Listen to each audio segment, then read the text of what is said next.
रामाला यायला गेलोय, मला भयंकर भूक लागलेली, शास्त्रानं अधिकार दिलाय महाराज, त्या गुरुपूर लक्षात आहे. जर प्रसंगानिमित्तानं हजर नसेल कोल्हापूरला किंवा नसेल, शिवनाला सुद्धा अधिकार आहे. शेतीचं नाव घेतलं किंवा मामाशिरीचा आवाज आहे, सगळ्याला ओळखलं.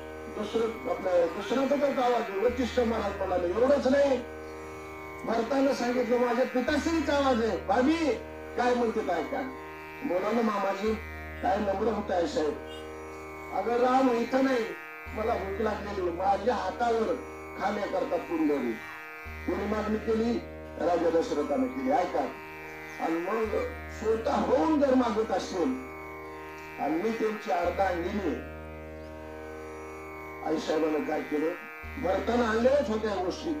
ताबडतोब साहित्य ते असणार बाहेर काढायला लावलं, ब्राह्मण बोलून घेतलं, पूजा वडाच्या झाडाच्या बुडाला मांडली आणि ब्राह्मणानं मंत्र म्हणले. निधी पूर्ण झाला. एक भाग गाईला चारला पूजा करून सीतादेवीनं, एक वडाच्या बुडाला ठेवला. ऐका, एक भाग त्या फाल्गुन नदीच्या पूजेतील तिला समर्पित केलेला आहे.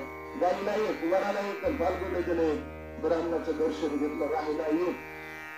दशरथाच्या हातावर पिंड दिलेला तर आहेच आता, आणि मग राहिलेला शेष उरला तो शिव, उच्चिष्टाचा भाग शेष उरला तो शिव. पण सेवन करायचं आहे.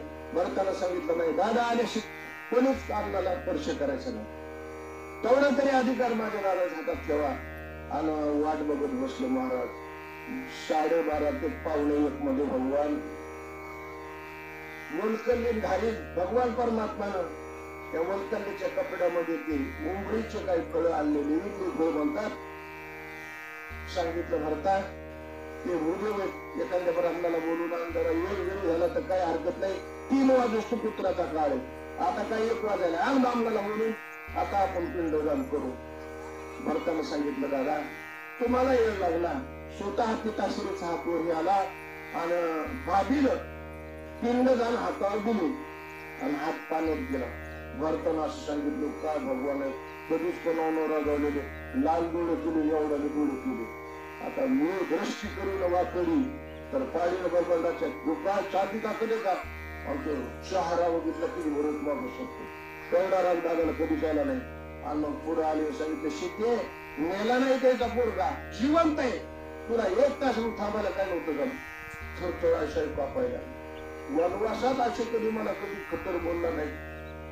माझा अधिकार हिवरा गेला ऋतू कोणच कापलेलं महाराज भगवान. आणि भगवान तर रागावलेले बघितल्याच्या नंतर कधीच असणारे आई साहेबांना बोललेले घाबरले. ते म्हणले थांबा, इतके लोक तुम्हाला सांगायले, तुम्हाला खात्री पडणार नाही, पण ज्याच्या हाताने कर्म केलं तिथं सांगायला आता पिंडदान केले ते मंत्र म्हणले.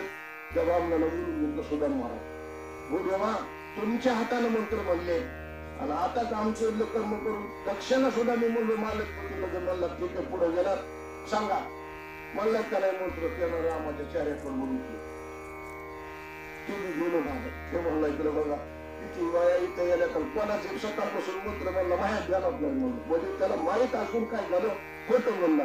त्याच शेतकऱ्याला आशा म्हणून त्याला शाप दिला. भूदेवा श्रेष्ठ मानतो भूदेव संतांशी सदा लावा शस्त्र सांगते पण खबरदार आजपासून तुम्हाला ह्या शेतीचा शाप आहे. कोणी किती दिलं तरी तुम्हाला असणार म्हणजे समाधान होणार नाही. अजून आता देवगोपाल म्हणजे आमचं कसं काय काढलं रामायणातलं सगळं ब्राह्मणाच्या मनाला तुमच्या गावातले नाही बरं काय काय तीर्थावर ब्राह्मण किती द्या तुम्ही बरं का मला सांग ते म्हणते 1100 गेली 2100 द्या आणि मग 2100 गेली की म्हणते ते नाही 5000 द्या. हाळ त्यांच्या चित्ताची संपत नाही. कोणाचा शाप आहे सीतादेवीचा शाप आहे. ऐका आता पुढे ठीक आहे तुम्ही जरी माझ्या बाजूला नाही बोलला तर तिच्या अंगात किती स्तुती देऊ आहे. तिला मी आता पूजा करून घातलं त्या गुरुमातेकडे गेल्या गाईला सांगितलं तू एक बाईस माझ्या बाजूला थोडं बोल. आता पिताश्रीला पिंडदान देताना तुम्ही पूजा केली त्या बाईने दोन्हीतून नाकार दिला मला माहित नाही अशा अशी जोरात मुली आली. एखाद्याला विचारा तुम्ही पाहिलं का माणूस तर काय बोरात काय हे कशा लक्षाला झालं ना नाही म्हणून शेपटीला मी सांगितलं मोठ्याला सांगितलं सीतादेवी तिला बी शाप केला. अगं इतके देव तुझ्या अंगात असताना जर तू खोटं बोलत असशील लक्षात ठेव ज्या मुखानं अन्न खातोस तर ह्याच मुखानं आता एक तू नरक खाशील.